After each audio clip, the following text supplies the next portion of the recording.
Welcome back to the Word on Fire show. I'm Brandon Vaught, the host and the content director here at Word on Fire Catholic Ministries. We are joined by His Excellency Bishop Robert Barron. Bishop Barron, good to be with you. Brandon, always a joy to be with you. How you doing? Good. How are you doing? Well, you've been traveling all over the place, from the Vatican to Washington, D.C. What's going on in your life these days? Partially with you. I was over there for Ash Wednesday, and then I got an honorary doctorate from the Angelicum and gave a paper, which was a great joy for me.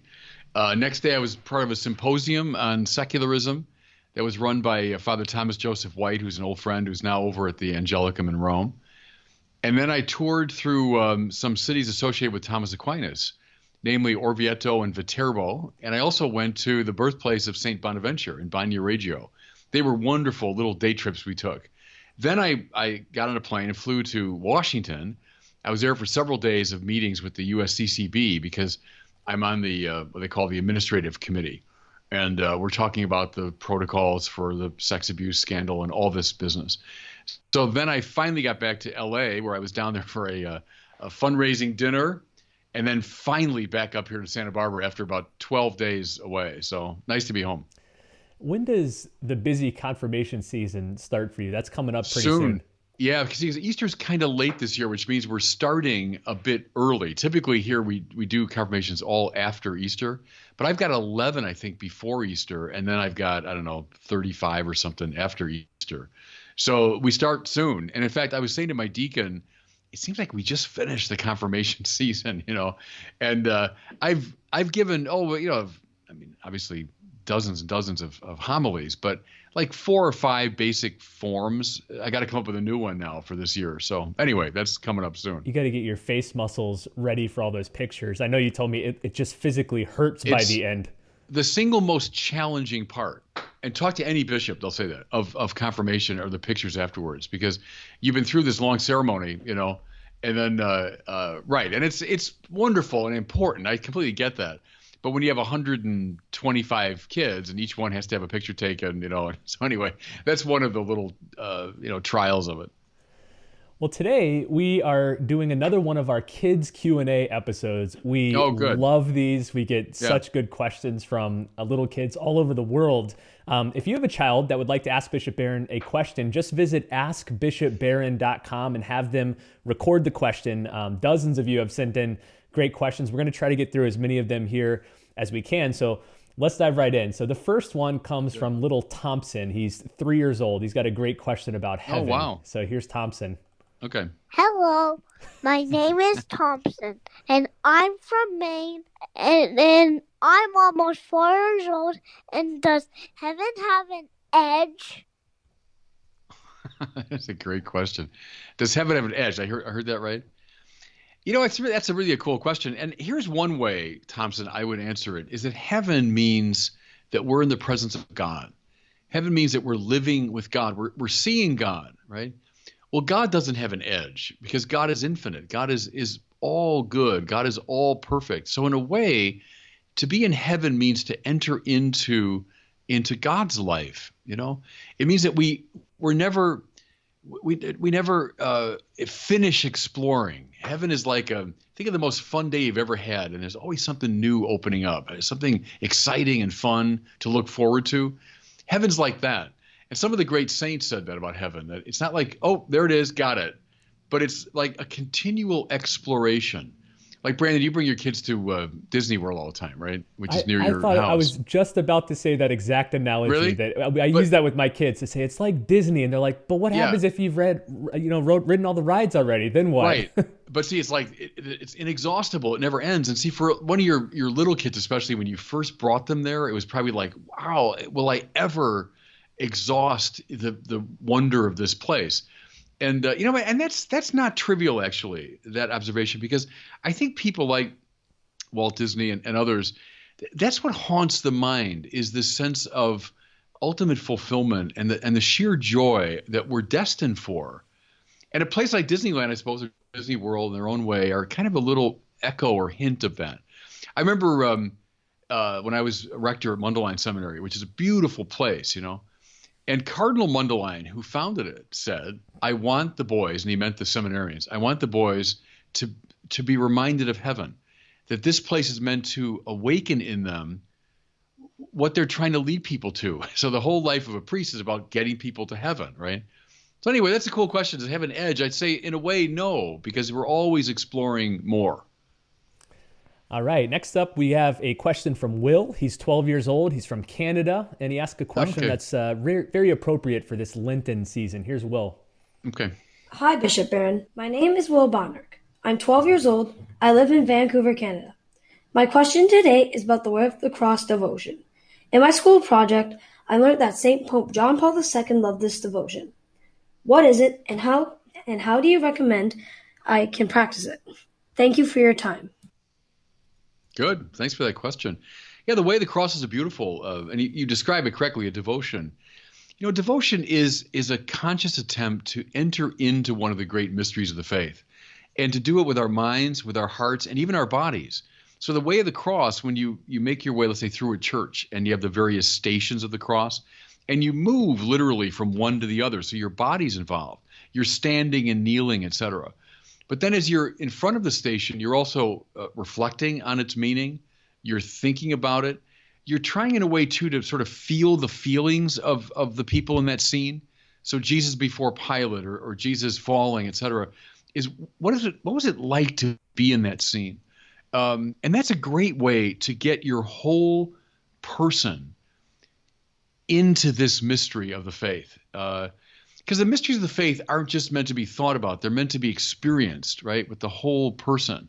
And so I would recommend that is when you're doing the Stations of the Cross, think body, mind, heart, soul. My whole self is moving into the space of this great mystery of the faith. And it's a beautiful devotion. By the way, I mentioned this last week, but at Word on Fire, we've produced this beautiful reflection video on the Stations of the Cross with Bishop Barron offering reflections on each of the stations. It's about an hour long. It's a perfect thing to listen to during Lent, maybe even with your kids. So just visit stations.wordonfire.org and you can go through the Stations of the Cross yourself. Good, yeah. Okay, next up, we got a question from little Lucas, 6 years old from New Mexico. He's asking about God's dietary habits. Here's Lucas. Hi. Okay. My name is Lucas. I live in New Mexico, and I'm 6 years old. And my question is, what does God eat? So, what does God eat? That's right.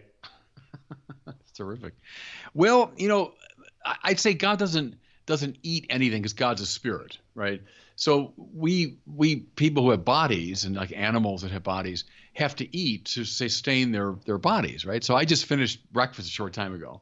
If I didn't have breakfast, I couldn't be doing. I mean, I could do this, but I wouldn't be doing it very well. I'd be hungry, I'd be tired, I'd be distracted, right? And then it's funny, isn't it? As the day goes on, a few more hours, I'll get hungry again. And if I don't eat, I won't be able to do my work. Tonight, I'll have dinner. Same thing. You know, I wake up in the morning, I need to eat because we're people with bodies and bodies need to be nourished.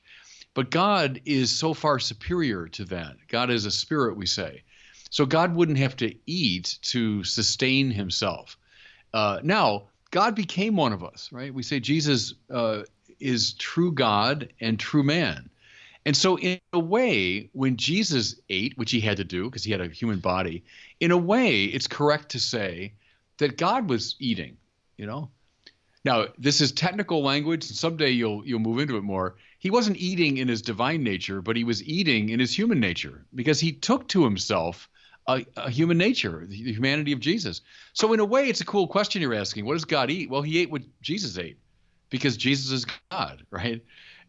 So it's actually a very interesting little question you're posing there because it's in one way the answer is, well, no, God doesn't eat. But in another way, it's true because in Jesus, God ate just as God slept, you know, just as God got tired and got hungry and God died on the cross because he became one of us. And unlike you and I, when God took on his human nature, he seemed to enjoy fish. So that might be the basic answer. It's funny. It's a Word on Fire thing, isn't it? So many of us at Word on Fire, because I just don't like fish. The other night at this fundraiser I was talking about, they served a nice steak with crab on top of it. I'm like, oh man, what a way to ruin a beautiful steak. You know, I tried to get all the crab off. But that's true. So a lot of Word on Fire people don't like fish, but Jesus did. Remember a handful of years ago, I think this was when you were still at Mundelein, you went to a speaking event and something got lost in translation between your assistant and the organizers because they said, was so funny. Go ahead, you tell the story. Yeah, I think my secretary said, now remember, he doesn't like any fish, like no fish. Well, somehow that got translated through probably a number of people as he only wants fish, And so as I'm driving up, the person said, oh, and, Father, we got an all fish dinner for you. And I laughed and they looked at me funny. And I said, well, no, I don't eat fish. And there was this painful silence. And she said, everything from the soup to the main course, everything is fish. And so they ended up, God bless them, getting me a burger, I think, that night. Anyway, but Jesus liked fish. Jesus likes fish. Okay, next up we have a question from 5-year-old Matthew. He is from Bryan, Texas, and he's the first in 3 siblings, I think, all from Bryan, Texas. Each one of them sent in a question. So first up is 5-year-old Matthew. Here he is. Good. Okay. Hi, my name is Matthew, and I'm from Bryan, Texas. I'm 5. And why does God make storms? Storms? Storms, I think, yeah. Yeah, that's a good question. God makes the world with all the things in it. Right? So think of the weather that produces storms and produces beautiful days and rainy days and snowy days. And God creates a world that has its own kind of purpose and its own integrity, and he lets it be. Just as God makes us with our freedom, and he lets us choose good things and sometimes evil things. He kind of lets us be so we have our own freedom.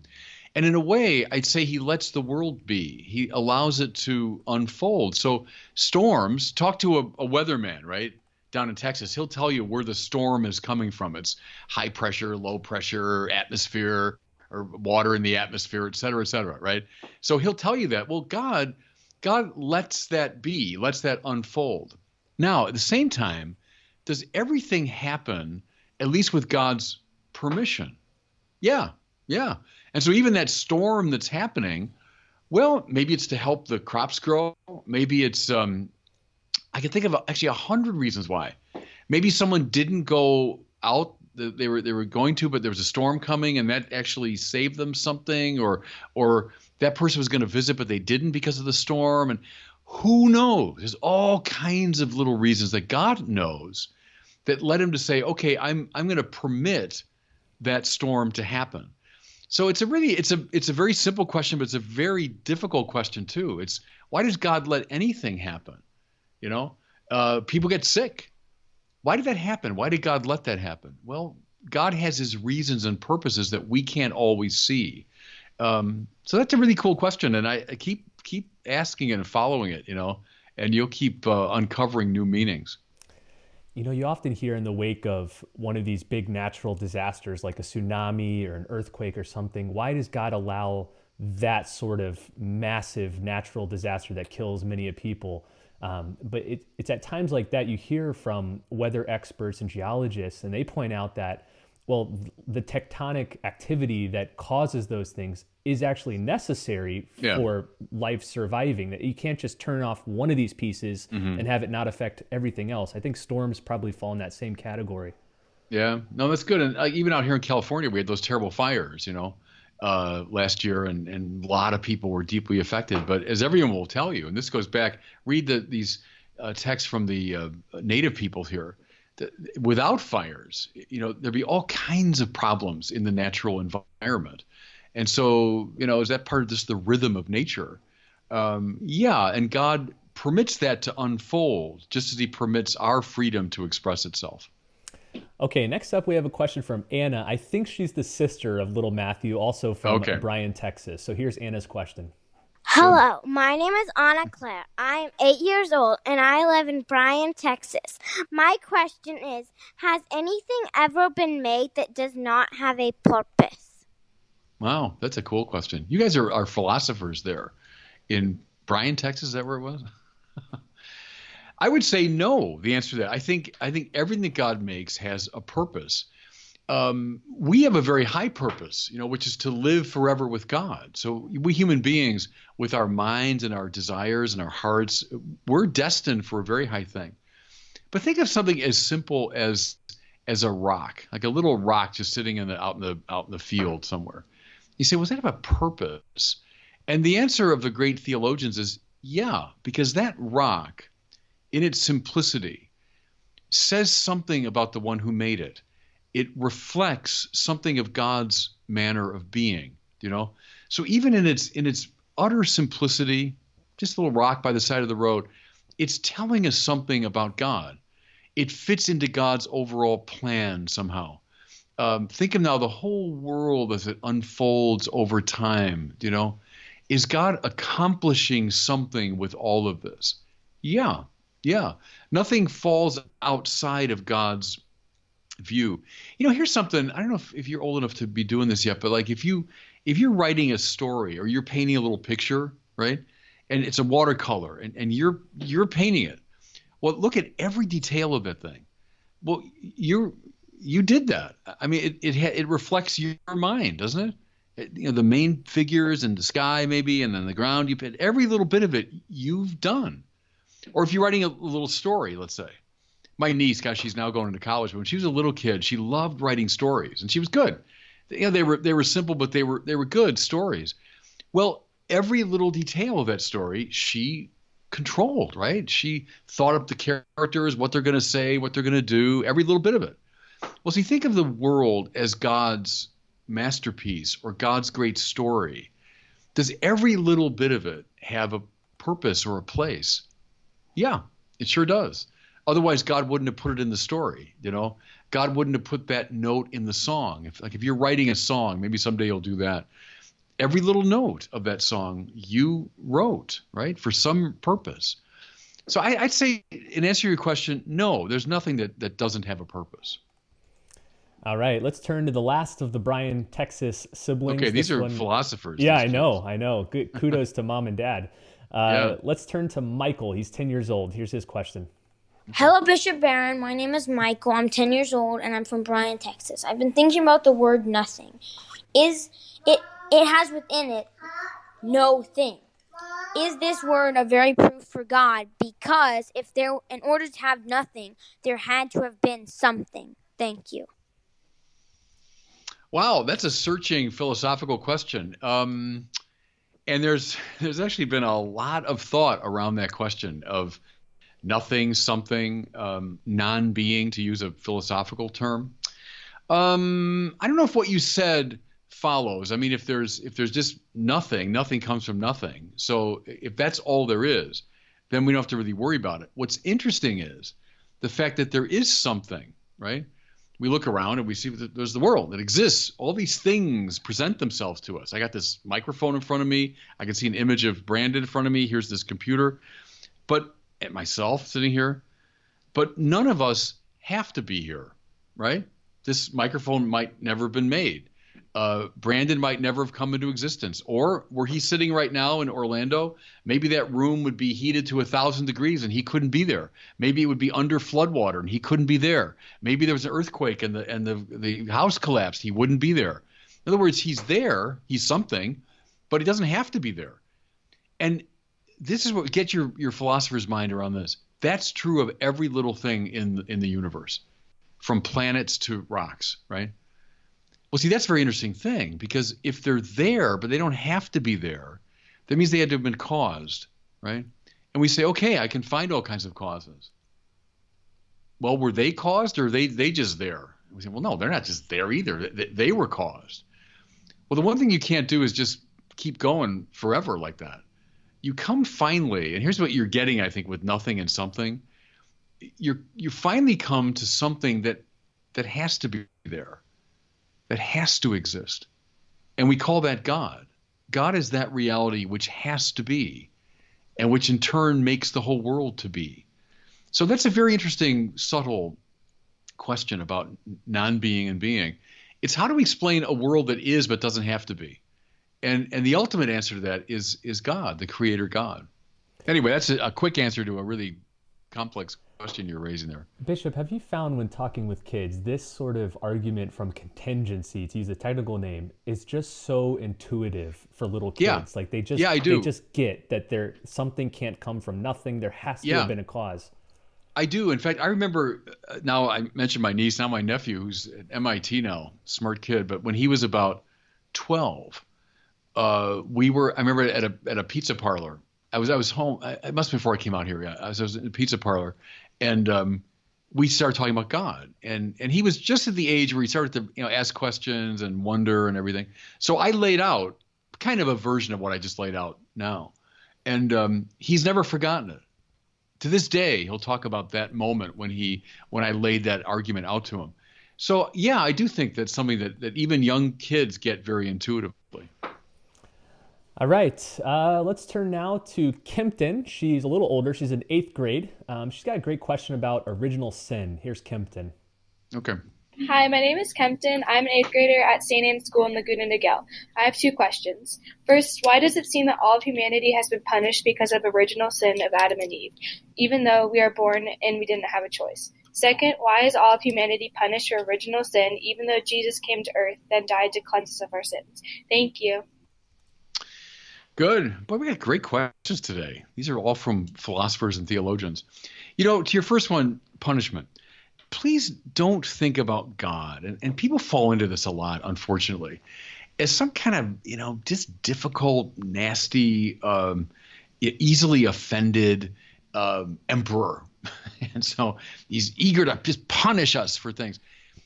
Punishment in the Bible is it's a symbol, it's a metaphor for what happens when we fall out of step with God. Is when that happens, then we experience this spiritual negativity. I mean, we experience pain and suffering. And that's, if you want, the divine punishment, But here's my second point. How come we're punished for things that we had nothing to do with? Think of a child who is born into a family with all kinds of problems, right? So the baby comes into the world.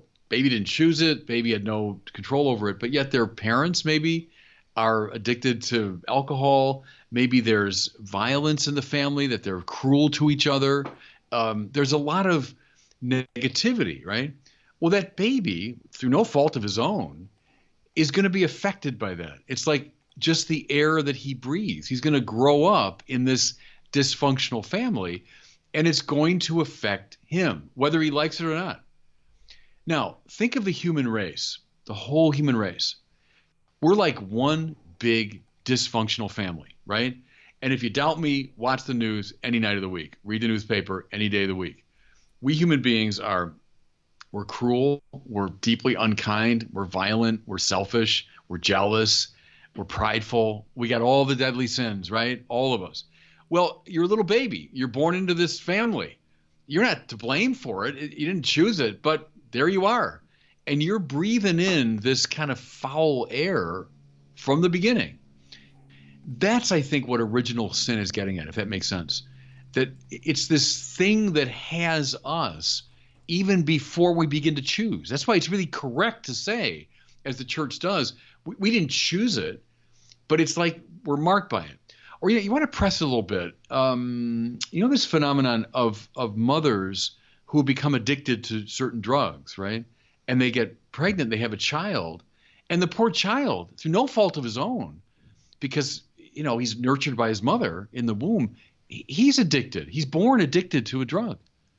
Well, see, we're like that a bit, all of us who were born into this weird, dysfunctional world. Okay, now I'll say real quickly about your second question. Who is Jesus? Jesus, we say, is both divine and human. It's very important. Why? Because in his humanity, he comes all the way into our dysfunctional world, right? God so loved the world, he sent his only son all the way into it. Cruelty, hatred, violence, injustice, all of it, Jesus experienced, right? Now, if he were just a human being, great guy, philosopher, poet, political leader, well, he couldn't save us. He'd be in the same mess we are, right? So he's in the mess with us, but yet he is also of divine power, which means he can save us from it. He can transform us from the inside. That's why it's so important. It's not just, nice words to say that Jesus is both divine and human. So he's the answer to original sin. He's the way out of the mess we find ourselves in. Excellent. All right. Well, we'll finish up here with 3 quick questions. These all come from 3 brothers in Seattle, Washington. So another family set of questions. The first one is from Eddie. He's 9 years old, and he asks about Jesus' crucifixion. Here's Eddie. Hi, Bishop Barron. My name is Eddie Shaw from Seattle, Washington. My question is, why did the ground shake when Jesus died on the cross? And I'm 9. Good. Yeah, because what does the death of Jesus mean? It means that sin has been dealt with, that God has gone all the way into our sin. I don't know if you're too young, maybe. I don't know if you watched these yet, but the great Lord of the Rings movies, when poor Frodo and Sam have to go all the way in to Mordor, right? This wicked land, and they have to take the ring and they have to throw it into that volcano. They got to go all the way down, see, into it. Well, that's what the death of Jesus means, that God has gone all the way into our sin. And so it shakes the world. It shakes the foundations. I just, answered that question about original sin. Jesus' death upsets the way things are, and that's good. It shakes the foundations of a sinful world. So I would see that in the Bible, that reference to the earthquake. Jesus' death was an earthquake. It still is. It still is. The cross shakes up the old world to create the new world. So I think that's what that earthquake is symbolizing. All right. Eddie's brother Luke is 11 years old. He has another question about Jesus. Here's Luke. Hi, Bishop Barron. I'm Lute Sean from Seattle, Washington, and I'm 11. My question is, did Jesus know that he was the Messiah before his baptism? Wow, these are great questions today. Again, about Jesus. And remember, I told you about the dual nature of Jesus, that he's both divine and human. In his divine nature, of course, he always knows who he is, But can we say that in his human nature, right? Because Jesus is really like one of us. He's born like one of us. His mind develops as our minds do, his human mind. So St. Luke's gospel says Jesus grows in wisdom and understanding, right? In his human mind. Did he come gradually to understand in his human mind who he is? I think you can say, yeah. Was a key moment in that process, the baptism, when he hears the voice, from the heaven, this is my beloved son. So I think you could say that. Now, you got to be careful, because you don't want to turn Jesus simply into one more, great religious figure, like gradually understanding who he is. In his human mind, we can talk about that. But in his divine mind, I'd say he always knows, of course, who he is, because God knows everything. Many times, Bishop, I've spent time in prayer reflecting on the hidden years of Jesus, like these first 30 years where he's with Mary and Joseph. And you get from Mary's Magnificat her sense that something really, really significant is being fulfilled here in her son, Jesus. And so it makes you think, like Mary and Joseph searching the Old Testament scriptures, looking at all these messianic prophecies, and then as Jesus is getting older, realizing this is the one. And what sort of conversations would they have had in their home talking about the Old Testament scriptures? It offers such deep reflection. And we're recording these words on the feast day of St. Joseph. And I spent my holy hour today doing a lot of thinking about Joseph. Tomorrow I've got to go up to a St. Joseph high school here in my region and talk to the kids about Joseph. So I was thinking a lot about him. And that's the fact that the Bible doesn't spend a lot of time on those years. It just kind of passes them over, makes them more kind of enticing and mysterious and interesting. I think you're right in saying, as good Israelites, as good Jews, they would have been searching out their wisdom sources to understand what this means. But how eloquent that Jesus at 27, let's say, is still, leading this very quiet life. It's fascinating. All right, well, we're going to close with one more of the siblings. This is Eddie and Luke's brother, George. He's also 9 years old, so maybe he might be a twin of Eddie, who was also 9. But Eddie's got a very practical question about priests and parishes. George does. Here's George. Okay. Hi, Bishop Barron. My name is George Schoen, and I am from Seattle, Washington. I am 9. My question is, why do priests move parishes every once in a while? Okay, that's a good. We've gone from very high sort of theoretical questions now to a real practical one. That's good. Look in the New Testament how kind of restless people seem a lot, that they kind of go from place to place, and that's Jesus himself, but also his apostles. And then after the resurrection, and after he sends them out into the world, look at someone like Paul, moving from place to place. Right? Paul doesn't preach in Corinth and say, I think I'll stay here for the next 35 years, right? Paul moves restlessly around. Now, there are priests in our church. Think of monks in a monastery who stay in one place. And there's something to be said for that. It's a very interesting spirituality. But see, a parish priest is more like Paul, I'd say, is you go out and you do your work, but then you're meant to move somewhere else and preach there and bring your gifts to somebody else. I think it's just part of I call it spirituality of restlessness, which is not a bad thing, that we don't get tied to one place, to this place, these people, to get too comfortable. There's something about the church compels us to kind of get up and go somewhere else, start over again, that kind of keeps you fresh. I just think of, 3 years ago or so when I was called to be a bishop out here in California, and it's the last thing on my mind. But up, go, this new place, new people, try something fresh. I think that's the reason for moving, priests around a lot. They might get a chance to evangelize a lot of people, and it keeps them kind of on their toes. I think that's part of it. Well, thanks so much for listening to this special Kids Q&A edition of the Word on Fire show. If your children have questions for Bishop Barron, go to askbishopbarron.com, record your question there, and we try to do these once every month or two. Also, we mentioned a couple episodes back that we now have a patron page, wordonfireshow.com/patron, where you can help support the show. You can help get this show out to many more people. So if you want to join us in this mission, go to wordonfireshow.com/patron. Thanks for listening. See you next week on the Word on Fire show.